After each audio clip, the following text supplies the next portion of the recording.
Death Valley, the hottest, driest, and lowest national park. In this below sea level basin, located in the Mojave Desert, steady drought and world record summer heat make this a land of extremes. What's fascinating is how different each extreme is.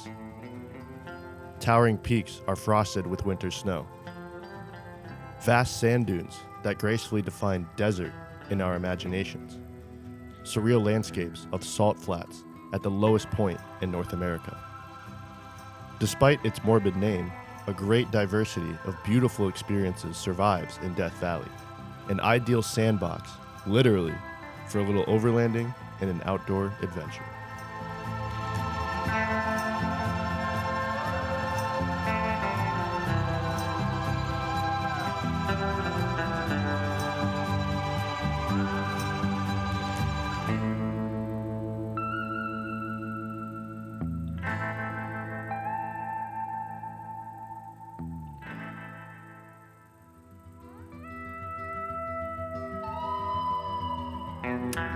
We begin our desert wasteland journey at base camp, Stovepipe Wells, a first-come, first-served campground located right at sea level, about 250 miles from the sea. We arrived late into the night, so we needed to set up camp first thing in the morning.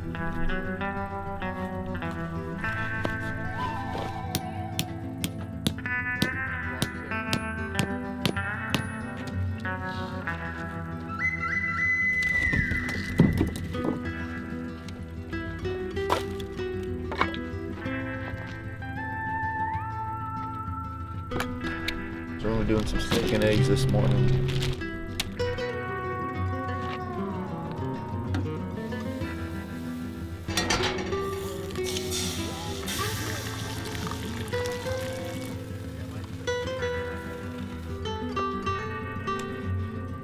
After we fueled up and built out our camp, it was time to map our adventure out for the day.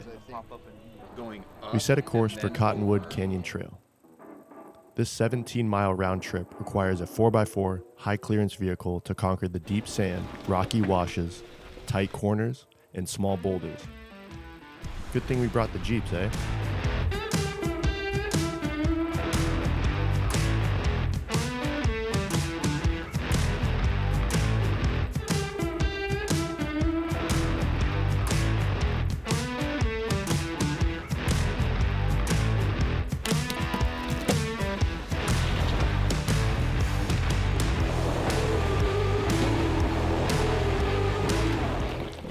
Tires, fucking just walk over everything.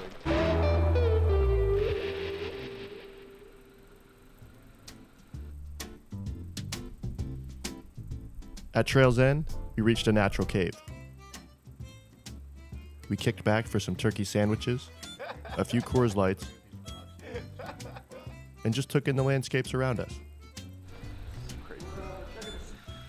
The boys had to get their kicks in with the Jeeps, mounting their buggies up on the rocks and getting quite a kick out of it. I fucking love that shit.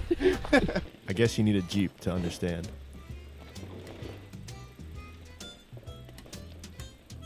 Rob let me drive the Jeep on our way back to camp, which was a great experience. But what we will remember most was seeing one of the most beautiful sights. The soft colors of the desert sunset revealed what Death Valley is really known for.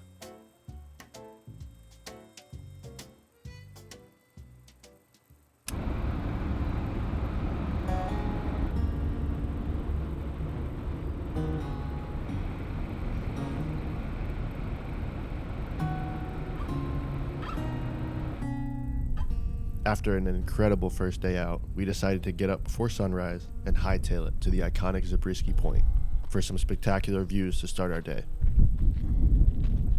These glazed hills have been shaped by the powerful force of water from ancient lakes that occupied this vast land millions of years ago.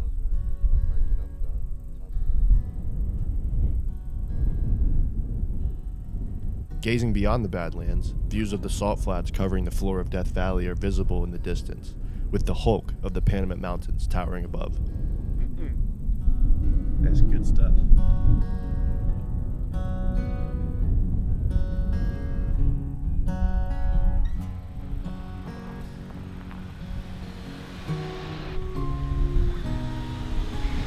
Back to camp we go to fuel up with breakfast tacos before we set out for another day on the trail.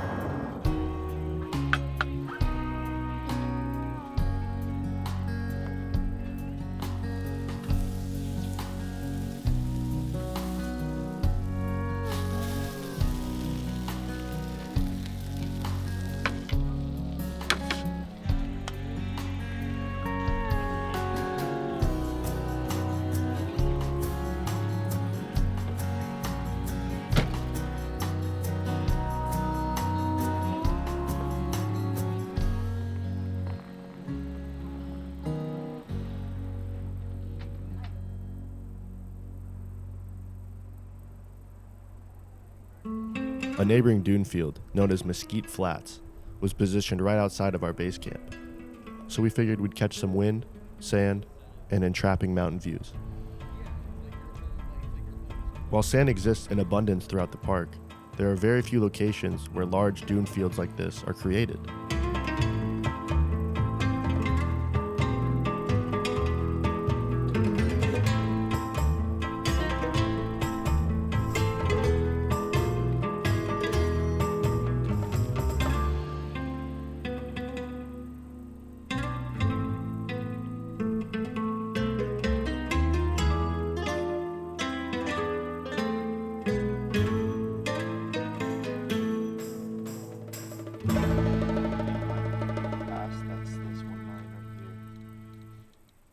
Our plan for the day was to navigate into Echo Canyon Trail, a 19-mile round-trip drive down a deep backcountry gravel road.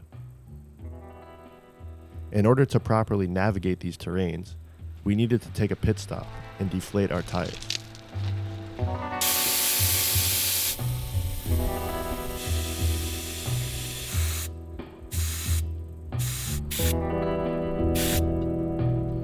I was wondering the same thing you are. Why is that necessary? We're deflating our tires. Usually you drive at about 40 psi, give or take, which for the trails makes for a very rough ride. So we like to air down a little bit to get a little bit of a bigger footprint. Gives us a little bit more grip, makes it a little bit of a smoother ride because it kind of rolls over rocks and bumps and you don't feel every little jolt.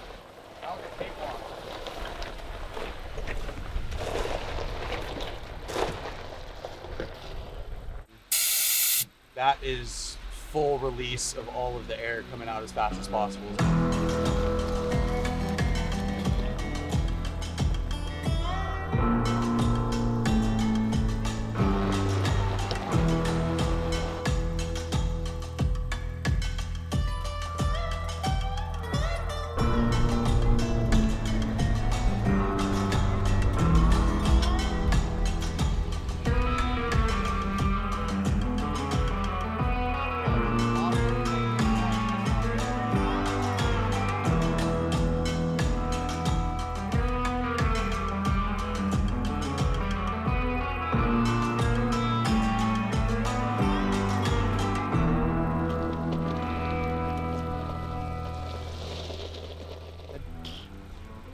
Crazy. Man, were we beat after this trail. To say it was a bumpy ride would be an understatement. And it was more of a crawl than a drive. We topped out at about 10 miles per hour along the trail.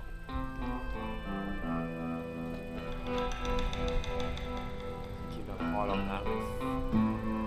So, now you just really think to tell my pathetic thing.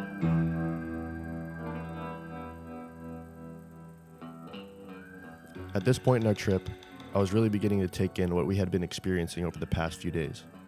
When we venture out on these trips, I can't help but to think about how cool it would be to share these experiences with those I love back home. Although having them here in person is what I mean, hopefully this footage gives me a chance to share it.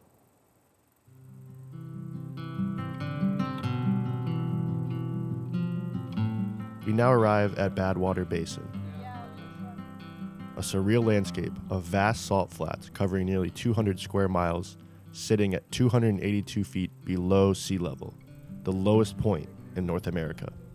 Nowhere else in America can you see such dramatic vertical relief over such a close distance.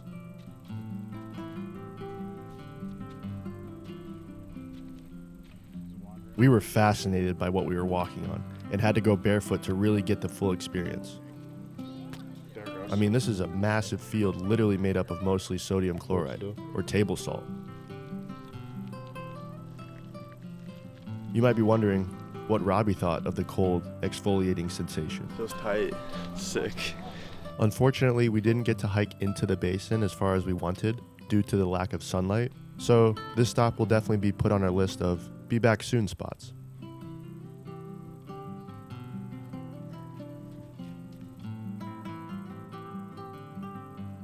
We stopped at Natural Bridge on the way home for a quick 2-mile hike, but it was getting pretty dark, so we made quick work of it. Definitely worth a stop.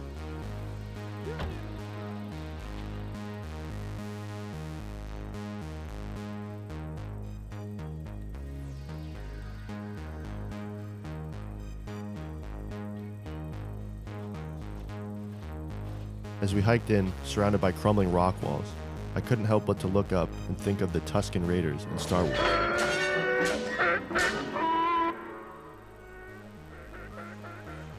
Yeah, this was definitely where that scene was filmed.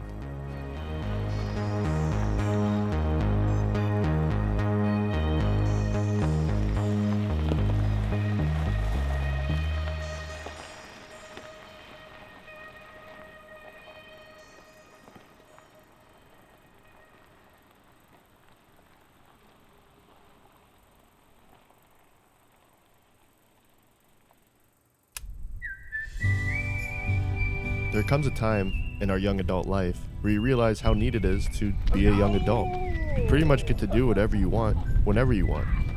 Well, we've pretty much reached that point in our journey.